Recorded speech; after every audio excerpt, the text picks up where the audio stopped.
Good Monday morning, everyone, and welcome to Perspectives. It's a pleasure to be back with you once more. You know, after we took some, our schedule changed a bit so we could accommodate our Grenada's hosting of cricket. Trust everyone is A-OK. It is Monday, April 4th, 2022. Trust everyone is up and about and moving. It's a beautiful, beautiful Monday morning. Get out there if you're going to work, school. Of course, it's the week of intercall, so that is some excitement as well before schools take the Easter break. And historically, on this day in 1983, April 4th, the NIS board was established. And of course, we say congratulations to all those at the NIS as you continue to, what should we say, commemorate? Yeah, commemorate the National Insurance Scheme, Social Security movement here in Grenada, and of course, quite topical now because of the current national issue of pensions. So good morning, everyone, wherever you are. Thank you for joining us. I'm Brenda Batiste, and it's a pleasure to welcome again our expert talk panel, who I haven't seen in a while. I found all it growing on me, you know. It's like I actually missed you all. You did. Senator Christopher Diali and Mr. Byron Campbell. And we are at a round table to share our perspectives. Wow. That is excellent. We're no longer sitting on a square. Oblong, rectangular. Good morning, Brenda. Good morning, I'm Mrs. Square, because I could have come with a short pants and just cover my jacket. Now I have to dress like a lady. I ain't going to comment on that. At all. Staying away from that one. Well, good morning. How are you guys doing? Good. The last couple of weeks was, I thought, eventful for us in the country. So, it was a good time. Yeah, it was. I think so. Good morning, all. Yes, we are back. The cricket was entertaining. We won. Big deal. How did that feel? Good, great. And you know, the big thing for me, I looked at it on television on the Saturday. I mean, I felt proud, you know, like the sceneries, you know, the camera shots of the city. You know, I had some drone shots, and I said, this is where I live. Yes. Best place in the world. So the publicity that we got. Best place in the world, by every time I tell you that. You said this before? Always said that. Yeah. You know, he says that for real. Yeah, he says this after. Yeah. So it was like, wow. But I thought exposure. The other wow was a visitor experience. Yeah. I think all the visitors had a wonderful time. I mean, the wonderful. River roadside, you know, all the entertainment areas in the south. I mean, everybody was commenting that it was really a boost for them. And it was really good. And you didn't hear about any major incident of any type that could have created some negative vibes. And we don't do that. We're loving people. We're more helping than anything else. If you're lost, because I ran into some people who are coming down the Scott Street. How do you come down Scott Street? I turned to enter Scott Street, and there's some folks coming down Scott Street on the Saturday evening. I'm like, how do you come down Scott Street? Right? And by the way, they were Rivers assisted. Yes. So Rivers assisted. I like this one. Kudos to the Troy team and the local organizing team. I think they did excellent work. Mr. Campbell mentioned the drone shots, and so I think the value we got from this, because remember when we interviewed Troy, twice when we interviewed him, one of the points he consistently made, and even the Minister of Sport, she made a point as well, that it is just not what's happening on the field. And that's why the GTA was so involved in the preparations and most of the things that we saw rolled out. But when you looked at it on television, I mean, 4 days of wall-to-wall coverage of Grenada, not 60-second advertising. No, I mean, if we could add this up in dollars, we can't pay for that. The value was immensely high.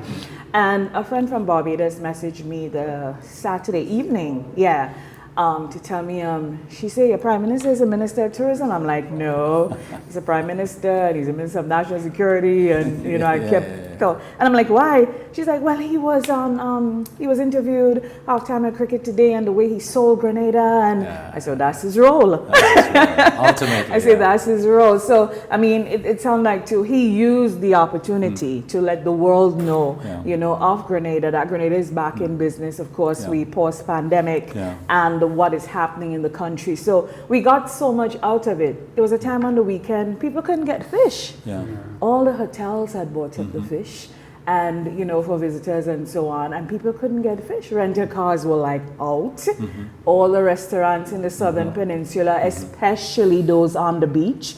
And then, when you spoke to the vendors at the stadium, the feedback they gave you about how their days went and so on. And then River Road was just buzzing. Oh, yeah. Melville Street, Grand Dance, I was there, the vendors. Yeah. The only other activity that does that is Carnival. Yeah. All right. So we've had a bonus this year with the first Carnival of cricket. So Brenda, for me, it's not post-COVID. We still COVID, but it's post. No, I said post-pandemic. Pandemic, post-pandemic. We still have and COVID. so we had, in fact, yesterday the first Monk Morris breakfast, Grenadian breakfast, and there were. Hundreds of people, lines, but they all prepared for this. So we were like wanting to go, particularly families, picnic tables and children bouncing. You did bouncing castles, and so it was good. Oh, I said, wow, nice. Is this a real world? Is this once more? So, but that's one of our best community events. The Mount Morris breakfast, bar none. And so I'm sure people were so happy to see. I'm going to acknowledge the I know it would have been oversubscribed. Pass it on to the development organization there. And they said, they told me, they said that there are big plans, to do more things. Because it's a great place for the community, for families in particular, safe and so on. There is space, and so on. So were there any issues with the COVID protocols? Or people took there were these picnic tables, they were a certain distance away, so but some persons choose to wear their face masks and others. So it was a disciplined kind of live band and. I said, wow, I'm back to this. It was like it's like a dream. Good, right? Yeah. Absolutely. And so we see more of these. I see a number of events being advertised. I see Pier 57 had activities. So we are kind of moving back, but I want to say that we have to take personal responsibility for our behavior, how we manage this, because I understand today, Chris, they're going to be, we no restrictions. They're rolled back from today. So individual businesses would incorporate their own protocol, so to speak. So to speak. Well, so to speak, but in a general sense, you can't legislate anything. Exactly, And nobody could stand at the door and tell you, do not come in. Basically. Well, they can tell you, put on your face. Yes, you can ask. Right. Can ask. Some of us in the private sector would maintain some of our protocols. That's the point I'm making. So, for example, by me, you're still required to come in with your face mask. If you don't want to do, that's fine. But that would be our policy until we decide to ease it. Okay. But it exists because within the business environment and within the business premises, you still have a right as a business owner to say these are my and health and safety. Health and safety. Precisely. So you can't mandate that you must. No. But if you don't, we could ask you, go somewhere else and do your business if you feel as that, or because you won't take the risk. But I think it's a bigger issue for the country nationally. So when you look at the protocols in the islands, I think Trinidad just eased all of theirs. We have eased. You don't need no tests to come into Grenada. The forms are all no longer will be available today. Of course, we need to see the regulations passed in order to cement this, and hopefully that will be passed either today or tomorrow. But so far, it is a good thing, I think, positively for visitors wanting to come to the country. So when you look at when you hear about what people are planning, the Trinidadians, the folks from Grenada and some out in New York and so on for Carnival, it is apparent that they're trying to sing the rock. They come in. So many people are expected to come in for that event. So, and with all these protocols removed now, it is giving them a level of freedom that they could come to do what they have to do. They can plan. Traveling now before the protocols, if you have to quarantine for a week, people didn't have a week off, so it gives the flexibility. It's doable now, huh? Yeah, it's doable. So you expect a lot more folks. You have friends out there who are saying they're booked already. To come in, for the August month and what is going to happen here. That's post-election or pre-election, Chris? Carnival. Listen, before we move off, before we delve into your very exciting area of politics, before we move off the cricket door, I just wanted to say this. I just wanted to give a hearty congratulations to the Grenada Cricket Association. Dwayne Gill is a director on Cricket West Indies. He's a Windward Islands director. A very, very, very talented and very humble and bright gentleman he is. And of course his executives, people like Kerry Frank, Norman Gilbert, the administrators at the cricket office, two ladies there, Janice Thomas and Keisha, the kind of work these people put into this. I mean, this was a grand affair. It was. And, you know, everybody came in and enjoyed themselves. But, you know, the work, and the Grenada Cricket Association, we have to admit, is one of our stronger associations because they're from community up. You know, lots of club cricket, school cricket, all those things are still happening. Now we have this exciting 10-10 going on, competition and all of that. And so you have to congratulate them. And we just cannot, you know, take what they did for granted. These are huge events, and every detail from food to accommodation, logistics, you just have to take care of everything. And you're guided by these rules of Cricket West Indies that you have to meet at every corner, and they are looking at you. So, you know, I'd like to give them kudos on that and just how they rose to the occasion. And then by extension, the National Organizing Committee, which we know is ably led by Mr. Troy Garvey, the Minister of Sport and her team, and then our ground staff. I mean, how the excitement, you know, of course they aided in the win. So let's give them congratulations. Absolutely, Brenda, Brenda, I agree. And keeping this conversation positive, you know, I attended handing over ceremony. That's the Chinese housing units. This is where they handed over to the government of Grenada the units, and these are several units. These are 647 units. This is a big deal. You know, I've heard some criticism about, well, you know, they're not within our culture. I said, look, you're without a place of your own to stay and you get one of those units. And I had the privilege of touring one of them.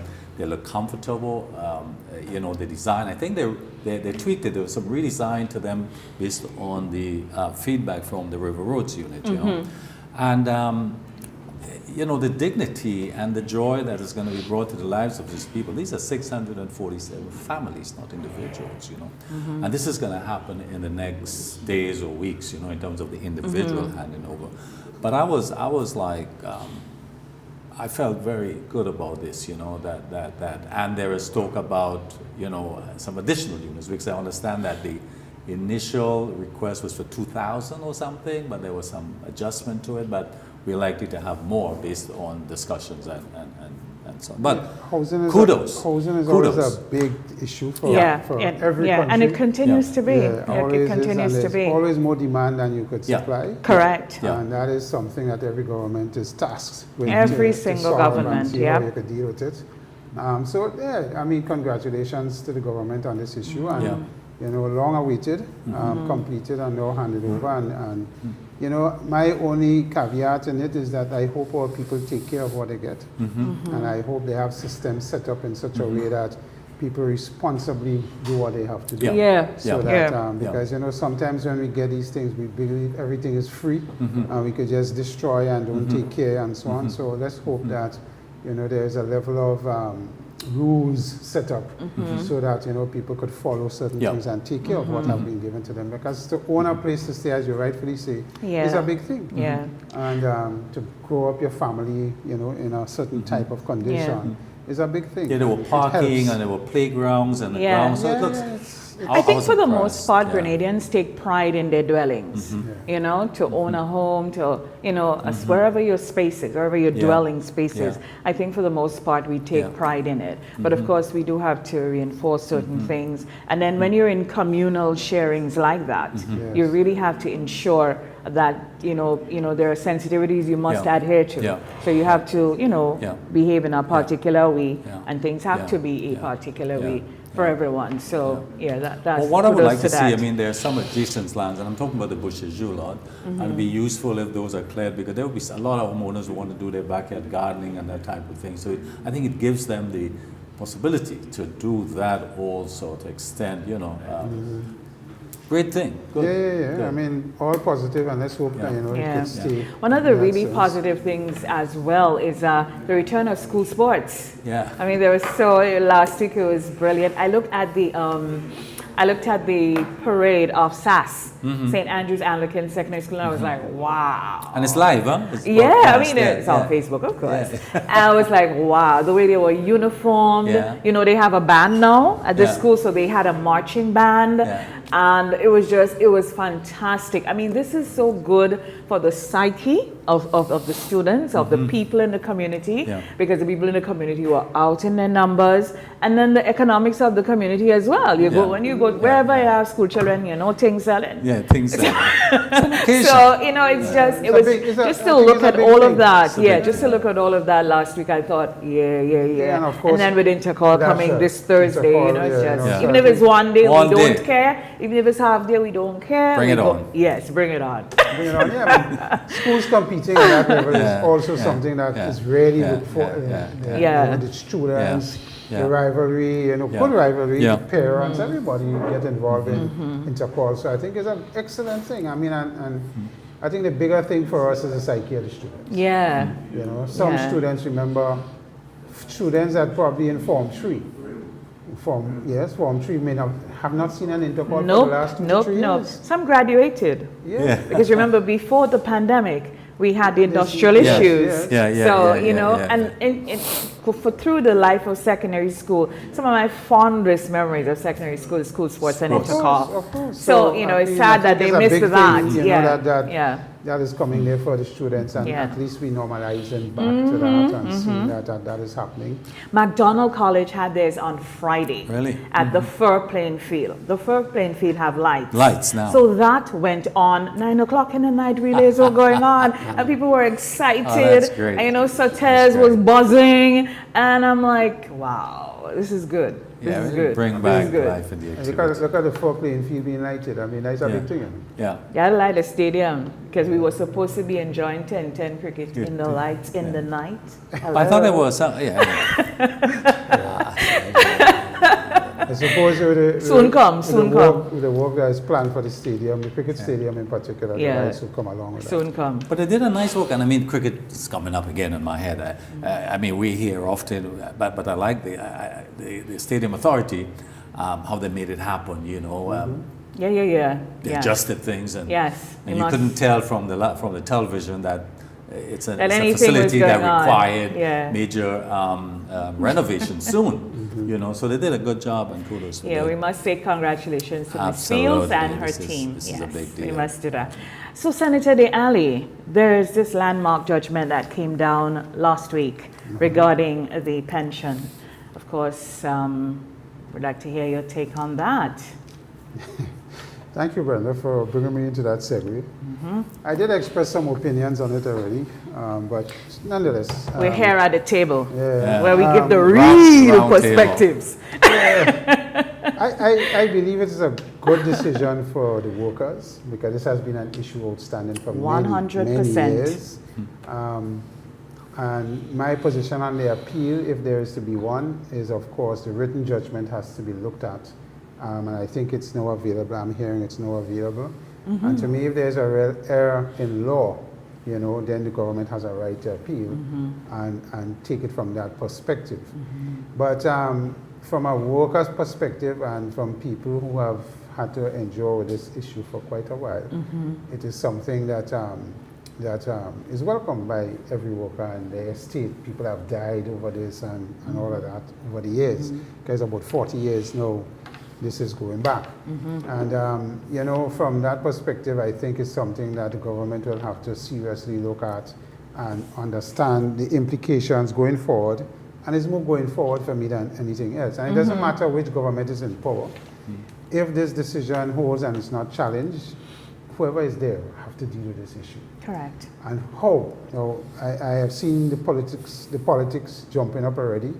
And the other side saying, you know, certain things and so on. And of course, you expect the politicizing of it. And but if you have to take it down the road of politics, I would say that this government has always decided to tackle this issue head on. And when they signed the agreement, I think with TAU and in 2018, there was an effort to try and give some for the sort 70% of of resolution. So I think they have always had put forward out there that they're looking to address this issue, regardless of how difficult. Yeah. But to find $1.2+ billion, which is what is being touted as the bill for this, is not going to be easy. Correct. Yeah. And how we pay this bill is going to be the challenge. And what kind of financial instruments we could come up with to deal with it, and whether or not the workers who are entitled would have the patience to look at the various instruments that's going to be put forward. So it's going to be difficult, and I think there is a legal issue now with, from what I understand, I could be wrong, how NIS is going to be impacted with this. Because there's the public servants thing now that is, this ruling is saying that they are entitled to a pension. Well, I'm not sure it's going to be, because when this Pension Act disqualification thing was put in place, was to get NIS in place, to put NIS in place. Because the government was then paying the NIS That's on right. behalf of the workers. Yeah. So there is this little anomaly that will have to be dealt with on the legal side as well. But Brenda, the biggest issue is, how do we get this money to pay? Right. My take on this, Chris, and addressing the question you just raised, first of all, I agree with the sentiments that you raised. This is a landmark. This is important, I think, for the country and for workers and for livelihoods, you know. Because as the union have fairly stated, there are a lot of workers that are retired and are struggling in terms of with their current income. But keep in mind that government is not something divorced from the people. See government as a business, and the taxpayer are the ones that provide the revenue to that business. That'll be us. Exactly. Who file on Thursday. So this, and I would like to know, and I think they should move quickly to ascertain the real value of the decision in terms of what it means to the taxpayer, not the government, the taxpayer. So government will be there to represent us. I think what's important is how you, so as we rejoice, yes, but think in terms of it that we have to pay for this, you know, and it would need greater efforts, whereas it's coming from our productivity. It has to come from somewhere. We have to generate wealth as a nation in which to service this reality.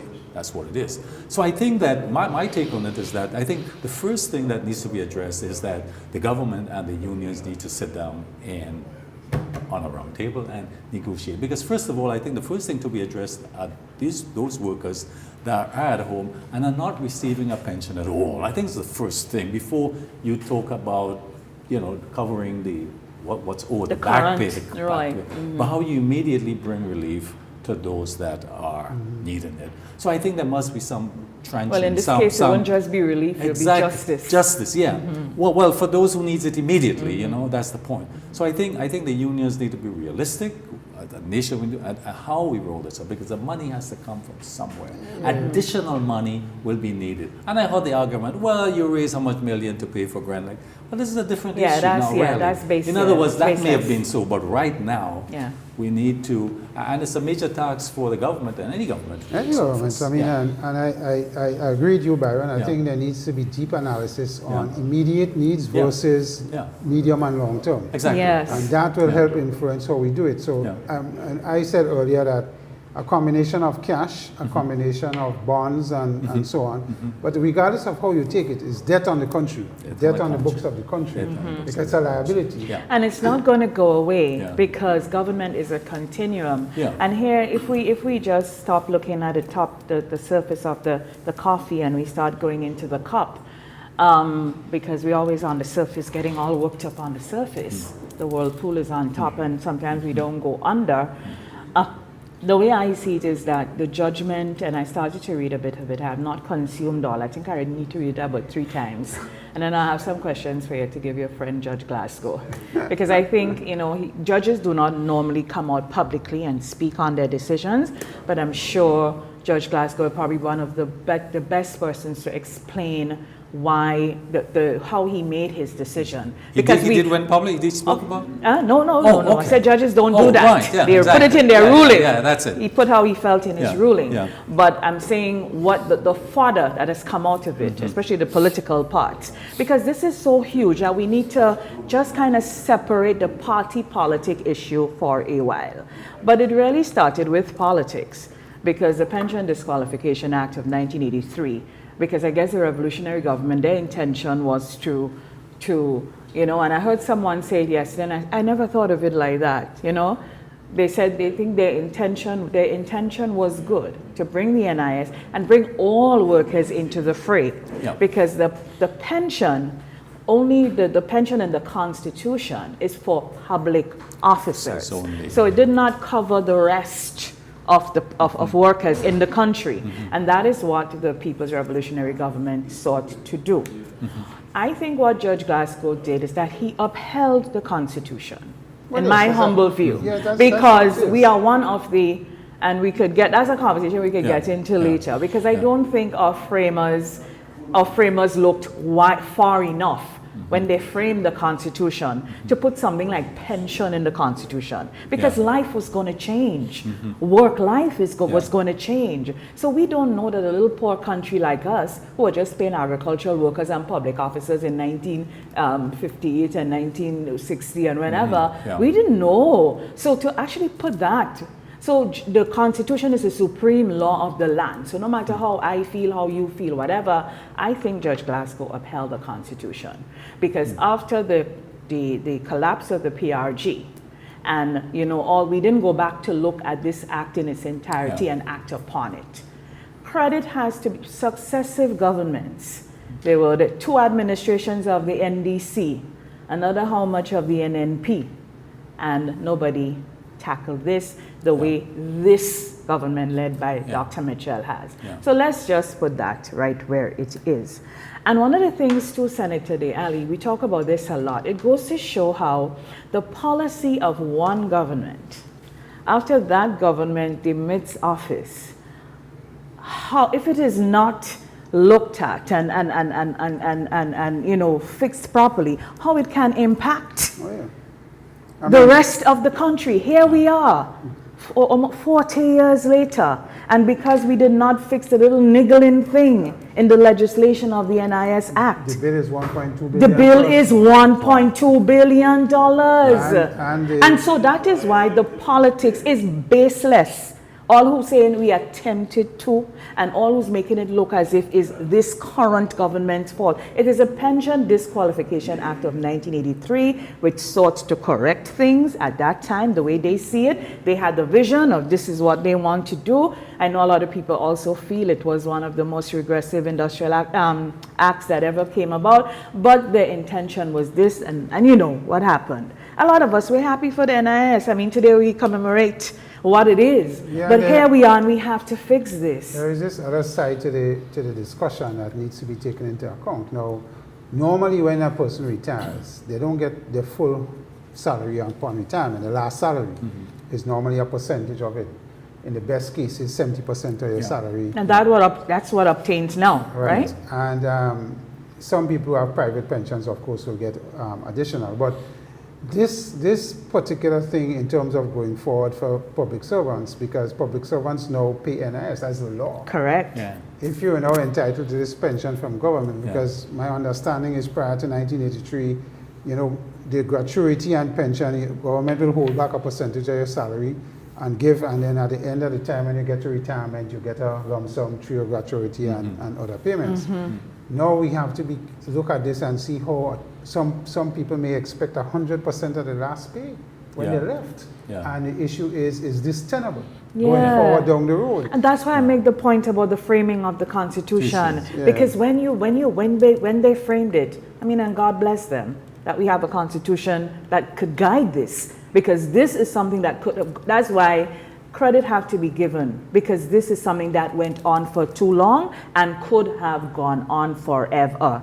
As a matter of fact, we obviously don't know what will happen in the next couple months if people don't sit down in a serious way and put the national interest, the welfare of the workers, and more importantly, the judgment of the court, which this current Prime Minister said, whatever they say, because when we interviewed him the last time in December, and the question was asked, he did reiterate that again. He did say that. So now is how does everybody get together and decide what are the 10 scenarios or the best possible way with our current sets of circumstances that we can do this. I think it is pointless for us to be making comments like, oh, well, where they get the money to pay Grenada, give us all we money. I mean, that is insensitive. Putting the Grenada thing aside, that is insensitive. And that's the comment.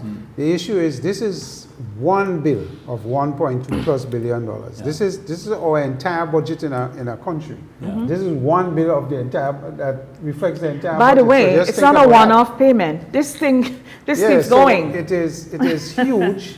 And if you were to put that on the books of the country, our debt to GDP ratios will go out of whack. Yeah, totally. Exactly. And you have to manage all of these things going forward. The IMF, the World Bank, or debt to GDP, and the impact on all of these things. We have a financial act that speaks to certain, norms about pegging certain things to the GDP and the limits and so on. So it has great implications for where we are. We have this 2035 plan that speaks of developmental areas that we want to do and how we do that. And if you take that bill into this pension thing and the amount that has to be paid out, it could have impact on all of these things as we move forward and develop as a country. So there must be a certain level of mature discussions. And everybody has to be patient with how this is going to evolve and roll out. And it's something that requires a certain level of mature discussions that we probably have never seen before. What I would like to see, Chris, is, and I agree with the whole history of this. I mean, keeping in mind that when the PRG did this, the Constitution was suspended at the time. So the PRG at the time was looking at overarching equity in terms of pension. And, because they did this through people's law. So the intentions were quite positive. But of course, time changes. And part of the thing with our Constitution was subsequently reinstated. Yeah, that's right. Keep in mind, too, that whereas Barbados was able to move through the parliament, by majority in parliament, to change the constitution in as far as becoming a republic. In Grenada cases, like with pensions and those type of decisions, must be done through the majority of the country. So we have some fundamental differences there. But I agree that good sense, good reasoning, but I would like to see the government and the political parties. I'd like to see a plan that addresses how this is going to be managed, how is this going to be financed, because clearly these need to be, and there's no quick fix on this. We need to, deliberate thinking, strategizing with the population, how we approach this debt, because it is a debt, it has to be honored, and it is significant. Because it is really gaslighting and to me, an insensitivity towards people's intelligence. To tell me, vote for me, your pensions would be paid. And there am I thinking about all the other issues in the country, and how can vote for you and your pension? Hello? No, but come on, don't insult our intelligence like that. Nobody saying how. Oh, exactly. Don't do that. What's the plan? So let's get to the point where this landmark ruling was made. As I said, I think Judge Glasgow did good. He upheld the Constitution of Grenada. The Constitution was reinstated after it was. So he went back to what obtained in 1958, because subsequently we have no more precedents. The role is to interpret law and rule. That's what he did. So now the repercussions of that, of course, will filter through. But correct. At the end of the day, I think we have a chance as a country to have this issue discussed at certain levels. I know the Prime Minister is going to use all that he has. I mean, he has a social partners committee that but they become very critical in all of this. And all of us have to sit down and look at what it is and the impact for the country going forward, because this is a huge economic bill. And it has to be taken from that point. And what I wouldn't like to see happen, because we really have a precedence for that, and in this season of elections and all of that, what I would not want to see happen, and I hope doesn't happen, everybody just bring their A game to the table. So we don't have anything with anybody walking off and we having big demonstrations in the street and yada yada yada. We have no time for that. This has to be fixed in the national interest. Whether the incumbent stays or a new one comes, hello, 1.2 staring you in the face. It's going to be staring you in the face for a long time. And the workers, the people of this country is expecting to receive their pensions. You see me? And additionally, the folks who have passed without this being resolved, their estates need to be taken care of as well. So we have to rise, elevate. The cream needs to come to the top.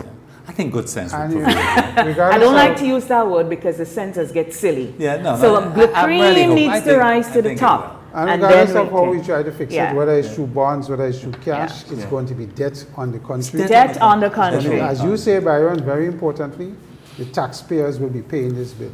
Yes, nobody else. It's not the whether government. it's through, whether No. it's through debt or bond or Yeah. whatever we do, Yeah. the taxpayers paying Yeah. this bill. Yeah. And you know, that is something that we have to understand based on the overall macroeconomics of the country and how we do it. So it's a deep discussion that has to take place. Yeah, and, yeah. so Just it just, and that's the thing. And, you know, when you looked at, and I know the first thing when we hear something, we have visceral reactions. The first thing we think or the first thing we feel, that is what we express. But I think some people who are out last week, especially people that we respect, and people who hold offices that we you know, it's, you know, we expect to hear a certain sort of learned position. Yeah. We don't expect to hear gaslighting and firing positions, you know, and so that is why.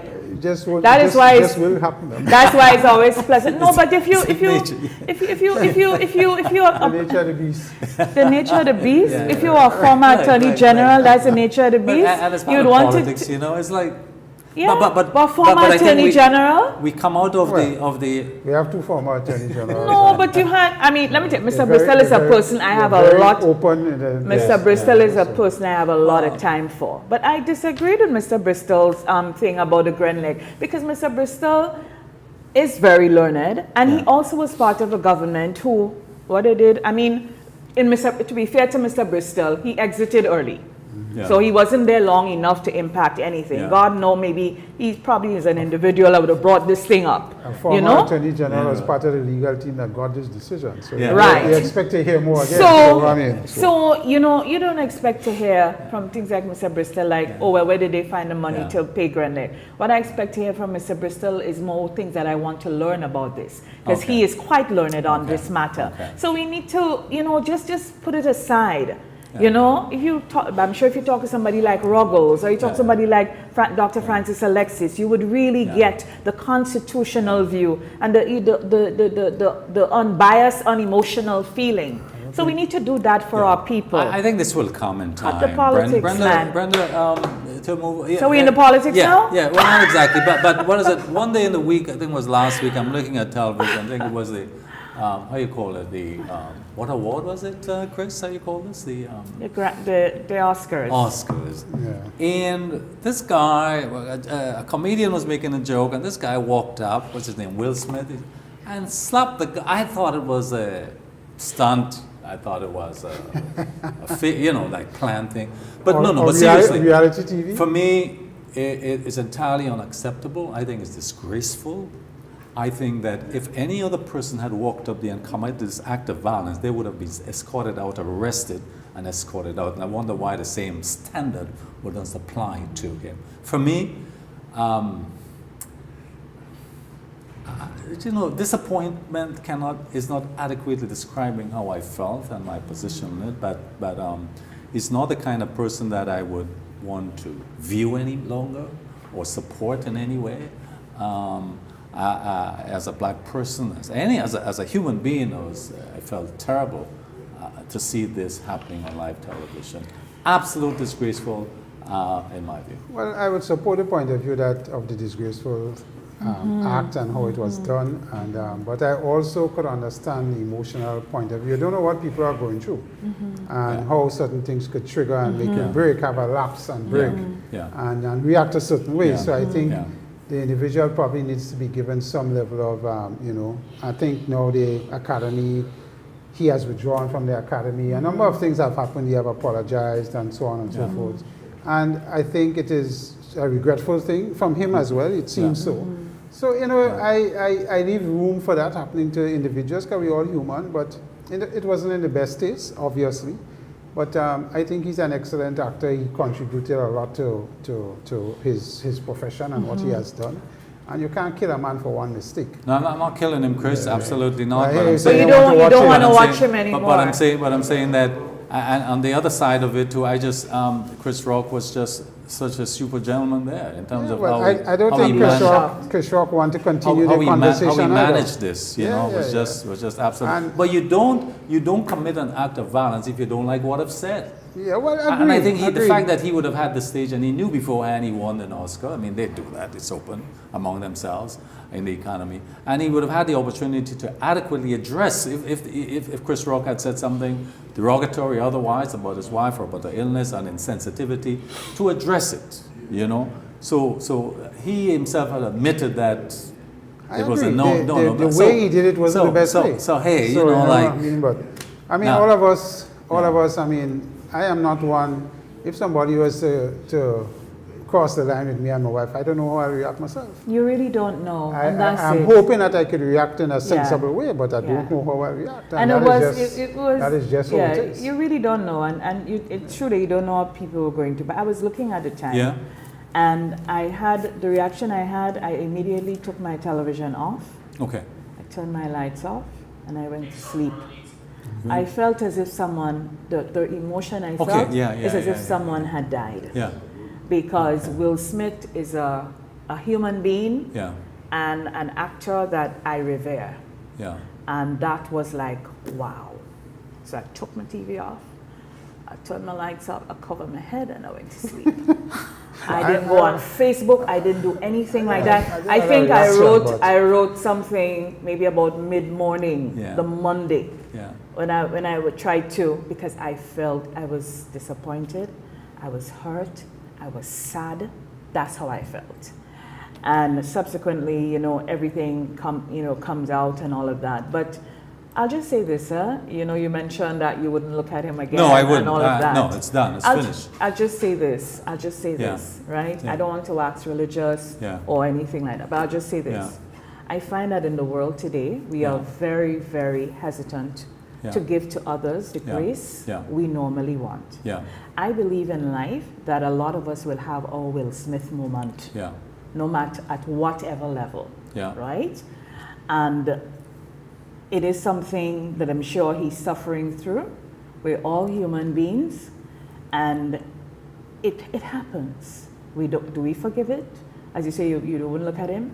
You know, there are consequences for all our actions. Yeah. But I believe in second chances, and I believe in grace. Every day we get up and we sin against each other, and so now we ask for grace, we ask for forgiveness, and we get it unconditionally. We are not like God, because we don't give it, you know, right? Only God does that. But I like Senator Deali, I believe in second chances, and I think it is important. Yeah. And we need to be a little more, the relationship may change, boundaries, you said, you're like, as you say, because how you feel about him has changed, and so your relationship with him and his work and all of that, that will change, that's fine. And boundaries, but to go on and to just cut a person off, just, you know? I'm also looking for equity here also. I'm saying the treatment afforded him will not be afforded to others who find everybody behaved badly. It was in a similar don't get me wrong, situation. You know, it was just bad behavior, period. And even the Oscars did not respond the way they should have responded. And the continuation after the physical violence in terms of the type of words on live television. Well, actually, that's where it escalated. That's where it escalated. But what is the message, Chris, that we're sending for our young people? That if you don't like something, you can resort to. No. When that is happening, you're not thinking about, he was in a different zone. Yeah. He wasn't thinking, and I mean, there's consequences. After we learn. There's consequences. So even though our young people see this is not allowed, there's consequences. He's going to pay the consequences down the road. So I mean, there's consequences to every action. But I just want to move off this and deal with the issue of inflation and what is happening in our country and what is going on. And you know, there was this big thing about you know, I think Mike was talking about it recently, PS Mike. And he was mentioning that, you know, we have a 2% rate of inflation according to the Gazette and what is monitored and so on. Versus, I don't think people understand the difference between the rate of inflation and real inflation and what is happening. And how that affects people's spending power. All we know is the price going up. That's right. It's really going up. And fast. And what it is the government can do to deal with this. There's very few options, because as I I articulate that a huge percentage of the inflation we've seen is imported. And there is very little room the government have. It's not like in the US, the central banks will adjust interest rate to kind of curb spending. And neither do we print money. Exactly. So there is this thing about inflation and what is happening, and it is serious. And when you look at the price and the movement in prices of basic food items, and I in our business, I think the freight carriers now, the shipping lines and now charges increasing from this month again. Another increase. And new bunker charges coming on. So your 20-foot and your 40-foot freight rates have gone up. And so you're seeing all of these things, and some of us in industry and in business cannot pass on all of these increases. It just would not make things viable. So it is really going to challenge all of us as businesses to look inward and see where we can get cost efficiencies, get more efficient in how we do and what we do. But the individual themselves have a part to play in this. You have to look at how you spend and what you spend now, and start prioritizing what is needs over wants. How often you take for a casual drive or not. Whether when you're driving you have the AC on or not. There is ways that we have to look internally to understand how as individuals we need to adjust. We're creatures of habit, so it will be difficult, but you're right. And you know, it's not just about grow what you eat and so on, Byron, and eat what you grow. It is a little more than that. It's more than that, we really have to look, you know, and I commented over the weekend to some friends that when I watch at the amount of parties that are being advertised and what is happening and the cruises and all of that and what's happening down in South, people are still partying heavy. It's oversubscribed.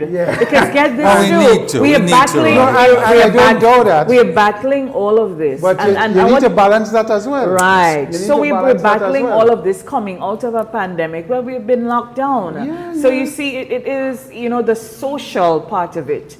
People, imagine, after you face the grocery store, you might have to go and wine on a cruise to release yourself. You may not be able to afford to go on a cruise to wine outside. So Chris, this is a serious matter, it's an important matter that is going to require all individuals to seriously have that kind of reflection, because I refer to it as the impact of the external shock on us. And this shock, I would like to focus on one area, for example, agriculture, for example. That we know for a fact that a lot of the raw material for fertilizer, for example, a lot of the commodities, the wheat and other commodities originate from the area where the war in Europe, where this is happening. You talk about the freight. So there are significant implications to this sector, in terms particularly going to come at the cost of inputs, you know. And how does the farmer manage this, you know? Sure, government gives some relief, but government cannot give immeasurable relief. And that's the thing. So it's gone, exactly, and that's an issue. People are calling for government to no, it's just not. So it's an opportunity also. I believe, Chris, there's always, in every adverse situation, we need to, as we say the conjuncture analysis or the SWOT analysis, to look at the opportunities. Because invariably there's going to be opportunities. So let me talk about an opportunity I think I see happening in the food industry. Particularly, as you say, food and supermarkets. We have Grenada students, we have SU students coming back here shortly in droves in August. September. The supermarkets have to prepare to feed 3,000 or 4,000 people mouths. And one of the things we have traditionally not done is look south. We've always been looking north. And right now, North America is hoarding, and they're telling our food chain people that, listen, you know, you can't get this, you can't get that, it's not available.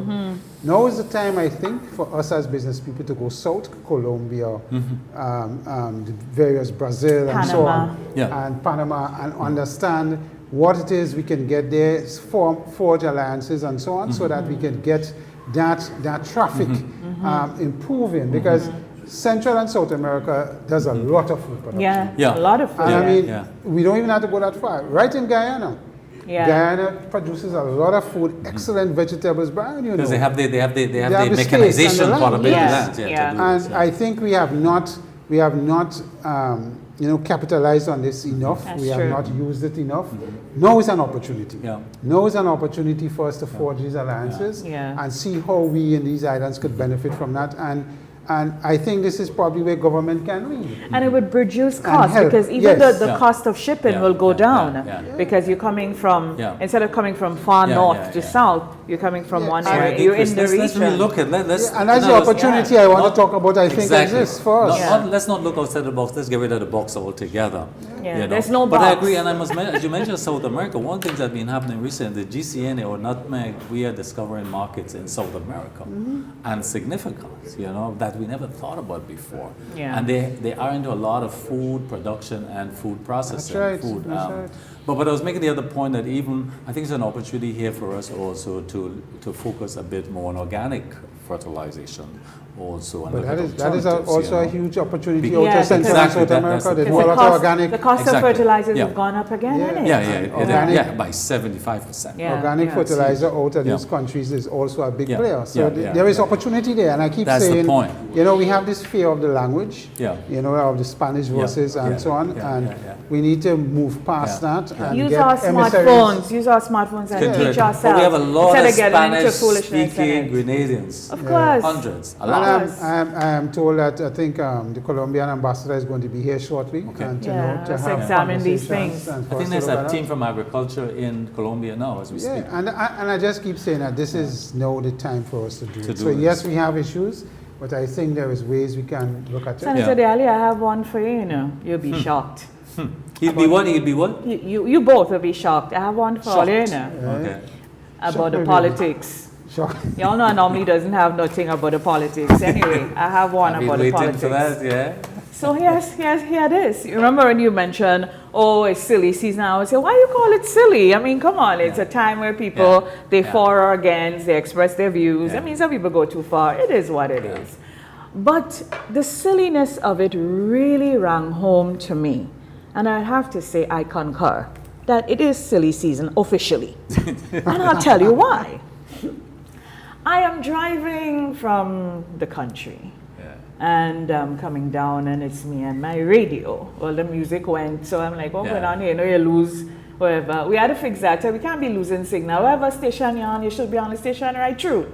So anyway, I switched to GBN, and Godfrey's program is going on, Release It. That's a couple of weeks ago. And folks are calling in and so on. That's Godfrey Augustine. And a gentleman who I have, and I'm saying this again for the second time this morning, who I've had a lot of time and respect for, who shall remain nameless this morning, calls in and starts to make, a conversation that he was incensed that Senator Nolan Cox had gone to visit the family who lost the house at Grand Dance Valley. And of course he went there first. So he was incensed that he had gone there. Why he had to go there? The wheelchair, the this, the that. Why you have to visit people and this? Where's Nicholas Steele? And on and on and on. I was like, okay, where are we going with this? And I'm listening because the gentleman, I tell you, I have a lot of time for him. I think he's a smart and respectable person. And, and I'm listening to see where we're going with this. And then he keeps going on about the people of the house and the fire and things. So then Godfrey interjects with a question I had in my head. And Godfrey said, so let me ask this. So what about Mr. Andy Williams from the NDC visiting the folks? Is that okay? Yes, that's okay. And he goes on. So why shouldn't Senator Cox go? And on and on and on about parliament and representation and I'm like, well, where are we going with this? I am yet to see where the individual was going with it. And several phone calls later, because people started to call in with objections to his rant. And then he kept calling, and several objections and explanations later. I am yet to understand where he was going with this, except that I came away with the silliness of it. Because if it is okay for Mr. Williams to visit the family, why can't Nolan Cox visit the family? It's in the south of the island. Mr. Cox is the caretaker for the south. Mr. Williams is the caretaker for the NDC side. Mr. Cox for the NNP. Yes, we have a sitting representative, but a number of things could have happened there. Mr. Cox could have been sent there by the representative, He could have gone on behalf of the government of Grenada. After all, he is a minister of government. Several things could have happened there. So I came away saying, you see how we are allowing. That is all I came away with from that whole thing in my drive. Yeah. How it is wrong because we feel a certain way about this group, but it is right when we feel a certain way about this group. And that is the danger. That is the danger in this party politicking in this country. And people who are supposed to be people we have a lot of time for, people we respect, people who are holding certain positions are disguising in their element. But behind is a whole lot of silliness and maliciousness. That's why we call it need to stop. Huh? That's why we call it silly Correct. season. And I concur with you fully. That one, let me tell you, that one, and I pick up my phone to call you, you know. I pick up my phone to call you to say, Senator Diali, after I carry on with you about saying silly, look at this nonsense. Yeah, because people who you expect a more mature dialogue from get carried away emotionally with the politics. I tell you, and the support. because of how they feel about people. And there's nothing wrong with that from the sense that, you know, you support a party and you support in a particular way and whatever. But when you come out in public to air those comments, that is the little trouble I have with these things. What? That you forget that there is everybody listening. Yeah. And you know what you may convey or not convey, and that is part. And there's nothing wrong with us sitting around a table having a drink and you air that, and you say, you know, what you think or you don't think. But I think when you bring it out in the public like that, I think it becomes a little bit dangerous, and it's something we need to check. It's problematic. Be prepared for more of this, though. Yeah. And that is, that is. You mean we and, had you know, I always say, Byron, that I am one person that really continue to be disappointed in the fact that our politics have not elevated to the point of where we could have mature debates. So we will have this. I would hope we will, and I hope our young people, because you and I are on the way out, our young people demand this, whether it's over social media or otherwise. But we need to ask the people who are putting up themselves to represent us in various fields and forms, how do you expect to do this and achieve that or not? And ask hard questions. We want because more than chatter. Because it's not only about it's a lot of noise. You have to look beyond the noise. Correct. Because after you win, whichever party wins, you are given a mandate to manage this country financially and otherwise. And we have to get serious about it now because we face some serious challenges. We face what is going on in the world globally, and here we are with $1.2 billion. So we're making progress, Chris. I understand in St. Andrews Northwest we have a decision there, and in St. George Northeast we have a decision there. That's development within the NDC, of course. St. George Northeast. Northeast, Tobias. There might have been some polling done.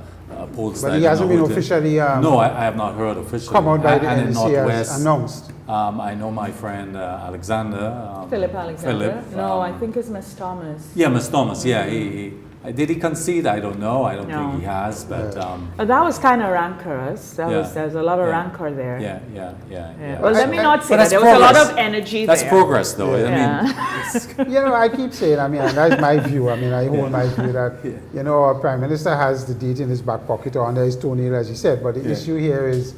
Earlier he calls us, I think, the opposition, main opposition party is going to be... Are you maintaining your timeline, Chris? Yes, I'm maintaining my timeline. I believe... Before June? Or June.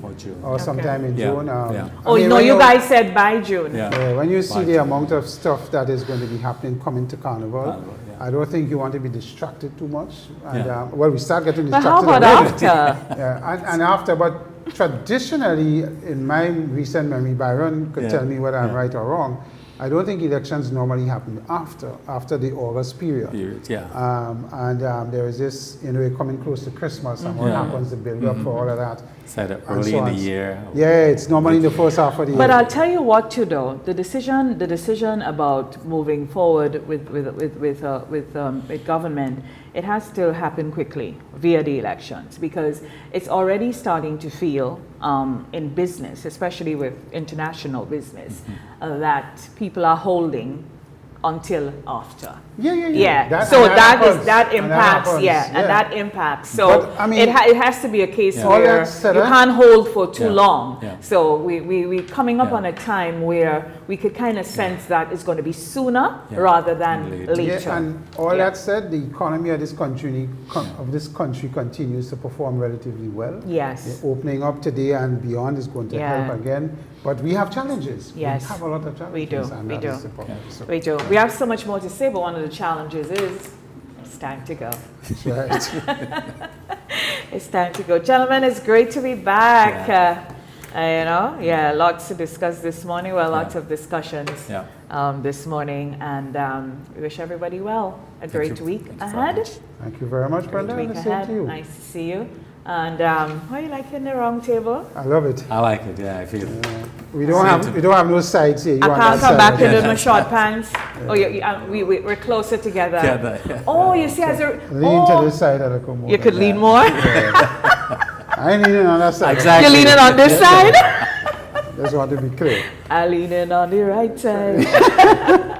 Good. Thanks a lot, our executive producer, Richie Oliver. I guess as the regulations lifted today, he thought he'll just release us from the wide space. All the distancing. All the distancing. Thank you, our executive producer. Yes, thank you so very much.